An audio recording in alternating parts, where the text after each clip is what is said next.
Halo teman-teman, ketemu lagi. Kali ini pada bahasan review film. Alur cerita filmnya cukup menarik. Kita akan bahas seseorang yang jago berlari, meskipun pada awalnya ia didiagnosa cacat. Ia yang punya kekurangan, namun di situ juga kelebihannya. Orang yang menjalani petualangan hidup dengan cara pemikiran sederhana. Punya cinta yang luar biasa terhadap ibunya, dan dia juga mencintai seorang wanita dengan cara yang tak perlu terlihat sempurna. Orang yang gak bisa ngerayu, yang basa-basi seperti itu. Namun dia tahu bahwa waktu yang akan membuktikan kalau hati yang tulus itu akan tetap begitu. Asik. Yuk kita masuk ke alur cerita film. Judulnya ini tuh Forrest Gump. Ya, kisah akan dibuka pada tahun 1951, tepatnya di kota Greenbow, Alabama. Akan menyoroti seorang anak laki-laki yang berusia 10 tahun, namanya Forrest Gump. Dan pada scene film diperlihatkan Forrest Gump bersama dengan ibunya sedang melakukan terapi bersama dokter. Forrest Gump mengalami cacat pada bagian pinggul dan tulang belakangnya, sehingga ia harus menggunakan penyangga pada kedua kakinya. Ya, ayah Forrest sendiri sudah meninggal. Ia pun tinggal bersama dengan ibunya di rumah yang cukup besar. Dan untuk membiayai hidup mereka, ibunya menyewakan beberapa kamar ke beberapa orang. Lalu singkat cerita, hari menjelang malam, ibu memanggil Forrest untuk makan malam. Namun Forrest tidak ada di kamarnya. Forrest justru terlihat asik berjoget dan menari bersama seorang penghuni kos yang sedang memainkan gitarnya. Dan diketahui pemuda tersebut adalah Elvis Presley yang masih muda. Elvis masih ngekos dan masih ngebangun karirnya. Nah ini caranya si Forrest bergoyang dan berjoget ini tuh yang kemudian menjadi goyangan khas dan cara berjoget Elvis Presley. Oke, ini tuh cerita fiktif ya yang dihubungkan dengan Forrest Gump. Namun pada cerita aslinya kalau Elvis Presley dalam menemukan goyangan dan jogetnya yang ikonik itu tidak bertemu dengan Forrest Gump. Lalu kemudian scene berpindah di pagi hari. Saat itu ibunya Forrest sedang mengunjungi SD. Ia ingin anaknya bersekolah di SD tersebut. Namun ya menurut kepala sekolah, Forrest sendiri memiliki IQ yang rendah. Ia memiliki IQ 7 dan dianggap tidak normal. Namun sebetulnya Forrest memiliki tingkat fokus yang baik, walaupun IQ-nya di bawah standar. Dan ya sang ibu berusaha agar Forrest bisa diterima di sekolah tersebut. Ia menemui kepala sekolah dan melakukan negosiasi agar anaknya bisa masuk di sekolah umum tersebut. Namun ya singkat kata, kepala sekolah yang somplak dan hidung belang ini tuh bilang kepada ibunya Forrest, "Saya sih bisa bu memasukkan Forrest sekolah di sini asal." Nah ya ini tuh, ini udah kalian tahu lah gimana maksudnya.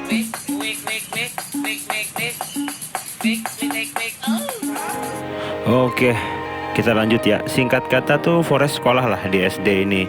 Namun ia sering sekali mengalami bulian dari teman-temannya. Ia dianggap lemot, bodoh, dan tidak pantas bergaul dengan teman-teman yang lainnya. Namun Forrest menemukan seorang teman, namanya Jenny. Ya, ini orangnya, si Jenny yang cantik, manis, dan imut itu.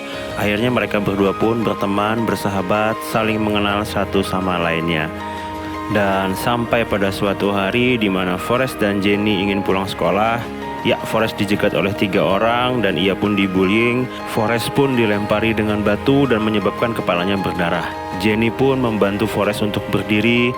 Kemudian Jenny menyampaikan, "Run Forrest, run!" Forrest berlari dan berlari. Akhirnya Forrest pun kemudian berlari hingga ia lupa tentang penyangga yang melekat pada kedua kakinya. Saking ia lupanya, penyangga tersebut rusak, hancur, berkeping-keping. Namun Forrest tidak terjatuh. Justru ia semakin cepat berlari dan semakin kencang. Singkat kata, waktu pun berlalu. Forrest dan Jenny pun beranjak remaja. Mereka berdua udah SMA. Namun hal yang sama tetap terjadi pada Forrest. Walaupun ia udah remaja, ia tetap dibullying oleh 3 orang temannya yang sama tadi. Namun kali ini temannya itu sudah menggunakan mobil dan masih mengejar Forrest, ingin membulinya. Dan lagi-lagi Jenny lah yang nolongin Forrest. Ya padahal Jenny sih cuma bilang, "Run Forrest, run!"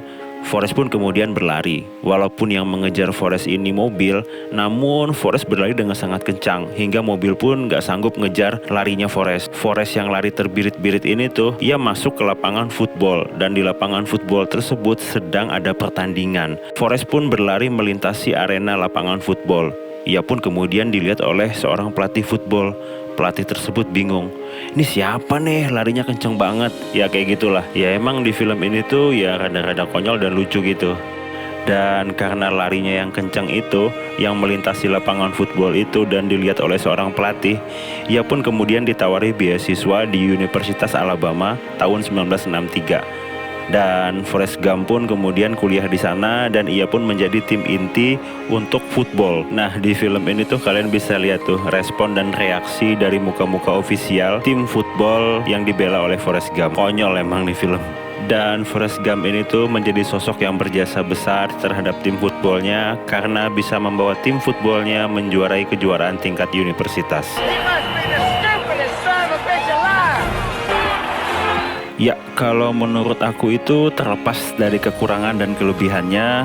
Tapi ya kalau menurut aku kekurangannya itu ya kelebihannya. Buat aku Forrest Gump ini tuh sosok orang yang tidak punya ambisi yang menggebu-gebu. Ia menjalani semuanya tuh dengan ikhlas, tulus, apa adanya. Mungkin itu ya yang menyebabkan ia selalu diberi keberuntungan. Dan karena Forrest membantu timnya menjuarai kejuaraan football di tingkat universitas, ia pun kemudian dipanggil untuk bermain di tim profesional American Football. Forrest juga terlibat aktif di beberapa kegiatan sosial, khususnya dalam human rights, untuk membela kesamaan hak dan derajat antara ras kulit hitam dan kulit putih yang saat itu di Amerika Serikat sedang marak-maraknya terjadi perselisihan. Di tengah perdebatan dan egoisme manusia yang menganggap salah satu ras itu lebih unggul, Forrest Gump yang saat SD, SMP, SMA selalu dibully, ia justru punya pemikiran yang berbeda. Orang yang dianggap idiot ini tuh justru memiliki pemikiran yang jauh lebih maju dari orang yang merasa dirinya benar. Di saat itu ya, bagi orang yang menentang arus, itu dianggap membangkang. Dan Forrest Gump sendiri itu orang yang kita anggap idiot ini tuh, dia udah punya pemikiran bahwa terlepas apapun warna kulitmu, semua orang tuh memiliki kesamaan hak dan derajat yang sama, atau equality lah. So buat aku di film ini tuh kayak ngasih pesan tuh, siapa sih yang sebetulnya lebih idiot? Nah, sampailah pada tahun 1963 di mana Forrest Gump ini tuh ikut mendampingi gubernur yang waktu itu namanya George Wallace untuk kembali mengkampanyekan gerakan human rights. Dan lagi-lagi Forrest Gump dengan gerakannya dan bersama-sama dengan orang-orang yang sejiwa dan punya pemikiran yang sama, ia pun kemudian diundang ke White House dan bertemu langsung dengan Presiden Amerika John F. Kennedy. Nah, setelah Forrest Gump lulus kuliah, tepatnya di tahun 1967, kemudian ia berhenti menjadi pemain American football. Ia pun kemudian memilih untuk bergabung bersama US Army untuk menjadi tentara Amerika. Ya, singkat cerita, kemudian Forrest pun lulus mendaftar dan ia resmi bergabung bersama pasukan US Army. Ia pun memiliki teman yang bernama Benjamin Buford Blue, atau yang biasa dipanggil Baba. Benjamin Buford Blue. People call me Bubba. Nah, si Baba ini tuh selalu saja bercerita tentang udang dan udang. Udang rempah-rempah lah, sop udang lah, sate udang lah, semua makanan yang berbahan dasar udang. Ya, pada dasarnya si Baba ini tuh ingin ngajakin Forrest setelah tugas militer mereka selesai. Ia ingin mengajak Forrest ke laut kemudian mencari udang bersama. What you do is you just drag your nets along the buck. Couple shrimp soup. Lalu saat malam hari ketika mereka ingin beristirahat, salah satu teman Forrest itu memberikan sebuah majalah dewasa. Dan ketika Forrest melihatnya, ia melihat Jenny menjadi talent di salah satu majalah tersebut. Nah, akibat foto Jenny yang ada di majalah dewasa tersebut dan kemudian diketahui oleh pihak universitas, Jenny pun diskors dari universitas. Ia pun kini bekerja di sebuah klub malam di kota Miami. Nah, Forrest yang mengetahui informasi dari majalah tersebut, ia pun kemudian menyempatkan diri untuk bertemu dengan Jenny. Nah, saat kedatangan Forrest pada klub malam tersebut, ia pun bertemu dengan Jenny. Ia melihat Jenny sedang diperlakukan tidak baik oleh beberapa pengunjung yang ada di klub malam tersebut. Ia mendapatkan tindakan asusila lah. Kemudian Forrest pun menolong Jenny. Kemudian Forrest juga menyampaikan bahwa ia dan teman-temannya akan dikirim ke Vietnam. They sent me to Vietnam. Dan singkat cerita, tahun 1968, Forrest dan Baba pun dikirim tugas di Vietnam di kota Mekong Mekong. Di sini, Forrest dipimpin dan dikomandoi oleh letnan yang cukup keras dan rada-rada kejam, namun baik hati, namanya Dan Tyler. Selama berbulan-bulan, mereka menjadi pasukan pengintai dan penjaga kota Mekong. Hingga pada suatu hari, mereka diserang dan mengalami baku tembak dengan pasukan pemberontak Vietnam di area hutan terbuka itu. Letnan Dan Tyler yang tahu mereka kalah jumlah dan persenjataan lalu menginstruksikan Forrest dan Baba serta teman-temannya yang lain untuk keluar dari zona perang tersebut dan menepi pada sebuah perbukitan bebatuan untuk berlindung. Forrest pun mengikuti instruksi dari letnannya. Ia pun berlari dengan cepat. Ya gak usah ditanya gimana kalau Forrest lari. Dia cepat dan sampailah pada area perlindungan. Namun setelah Forrest sampai di zona aman, Forrest justru kembali ke zona perang. Ia kemudian membantu dengan sekuat tenaganya, mengambil, memapah, bahkan memopong teman-temannya yang terluka akibat tertembak langsung di area terbuka zona perang tersebut. Forrest pun berulang kali melakukan hal tersebut bolak-balik dan ia pun menyelamatkan Letnan Tyler yang kakinya terkena ledakan. Dan pada situasi ini tuh Forrest terpisah dengan temannya Baba. Lalu ia pun kembali ke zona perang dan ia menemukan Baba tertembak dan mengalami luka parah. Forrest pun kemudian memapahnya. Ia membawa Baba ke zona aman. Namun Baba tidak bisa diselamatkan. Baba pun meninggal. Nah, singkat cerita di zona aman ini pun kemudian bantuan helikopter datang untuk menyelamatkan mereka. Nah, lalu scene berpindah di mana prajurit yang selamat kini itu mereka berada di camp army, dirawat dan diobati, termasuk Letnan Dan Tyler. Kita panggil Letnan Tyler aja ya biar lebih mudah. Nah, Letnan Tyler ini justru masih kesal dan marah pada Forrest karena menyelamatkannya. Letnan merasa lebih baik ia modar dan mati di medan perang daripada ia harus menjalani hidup tanpa kedua kakinya yang telah diamputasi. What am I gonna do now? Masih di camp pengungsian US Army, Forrest kemudian diajari oleh seorang temannya bermain pingpong atau tenis meja. Forrest yang kita tahu memiliki IQ yang rendah ini tuh, namun ia memiliki daya fokus yang lebih tajam, lebih kuat di antara teman-teman yang lainnya. Ia hanya dikasih tahu bahwa kamu hanya perlu memukul bola ini dan melihat arah bola ini. Si Forrest beneran langsung jago. Dia langsung mahir bermain tenis meja atau pingpong. Dan tiap hari tuh si Forrest ini tuh main pingpong. Sampai di camp itu tidak ada lagi orang yang bisa mengalahkannya bermain pingpong. Hingga ia memanfaatkan tembok untuk memantulkan bola dan ia bermain sendiri. Dan permainannya ini tuh ditonton oleh semua orang yang ada di camp tersebut.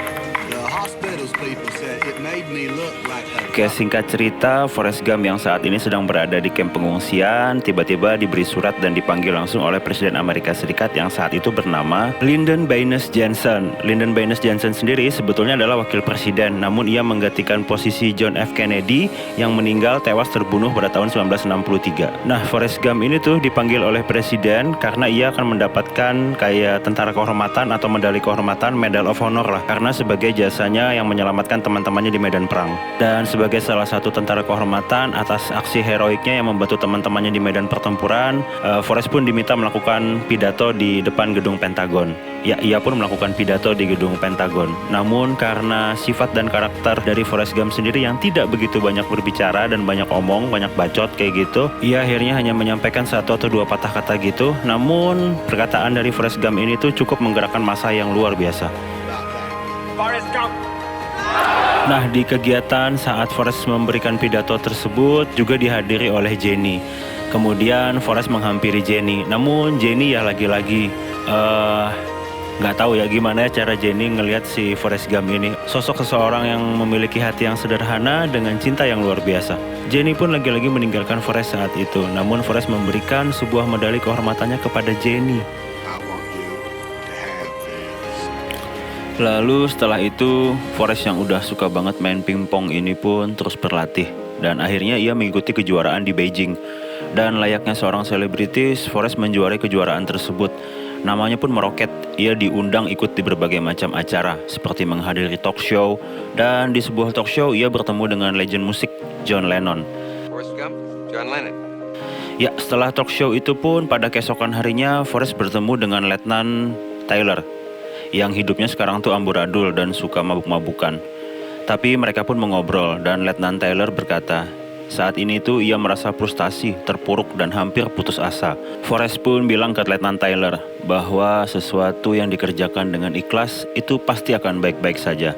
Forrest juga menyampaikan bahwa ia akan menyempatkan diri untuk bertemu dengan keluarga dari sahabatnya, si Baba. Ia akan berangkat di akhir pekan.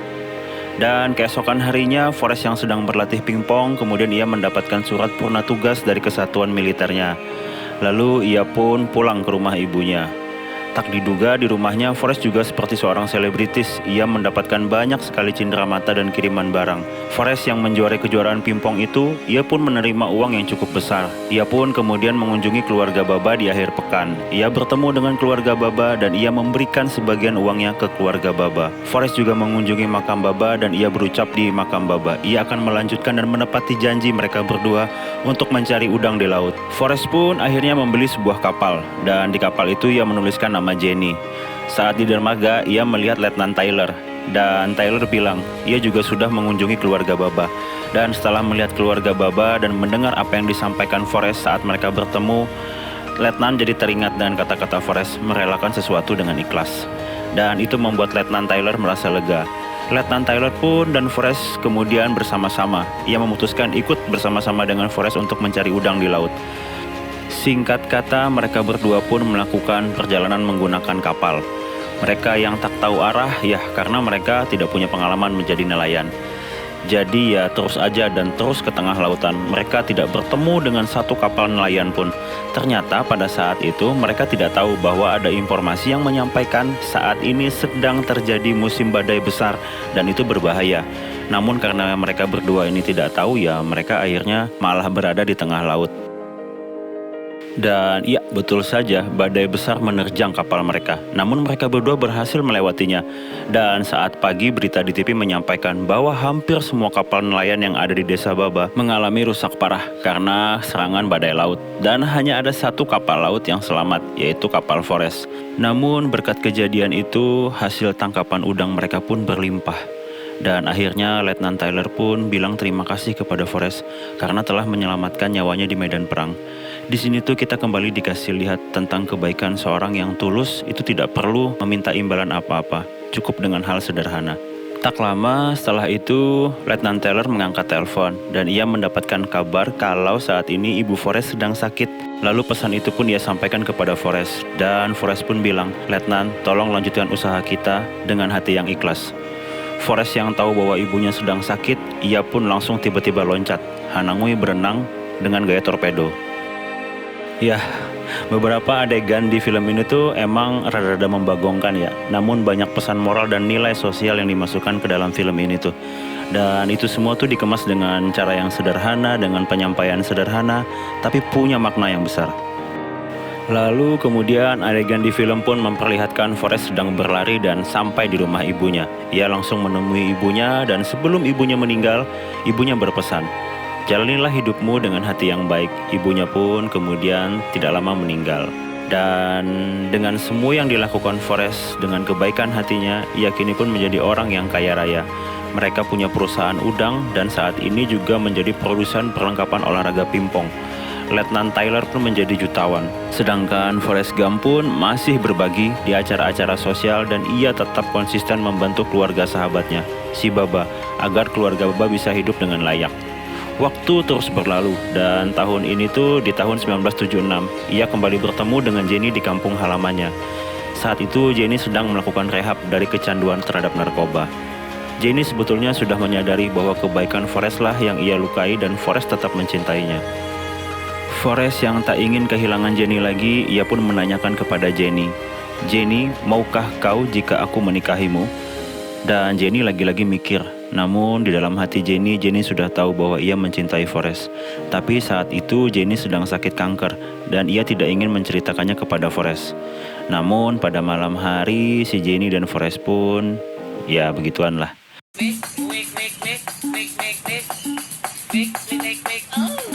Namun ya ini, di pagi harinya itu Jenny kembali berulah.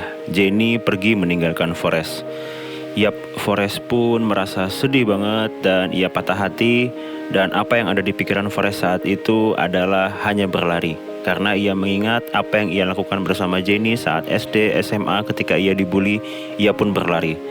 Forrest pun berlari dan terus berlari maraton sampai melintasi berbagai negara selama 3 tahun. Sampai-sampai si Forrest ini gondrong, brewokan, ditambah lagi badannya yang bau aspal, ketek udah bau acan, dan kaos kakinya itu bisa jadi racun yang mematikan. Ya, namun apa yang dilakukan Forrest ini tuh ternyata tersebar luas karena ia berlari selama 3 tahun dan itu jadi viral. Forrest pun memiliki banyak penggemar. Di setiap Forrest berlari selalu ada saja yang mengikutinya berlari. Sampai-sampai beberapa perusahaan baju, sepatu ingin bertemu dengan Forrest. Lalu sampailah Forrest pada momen di mana ia sedang berlari dan di mana bajunya itu kotor.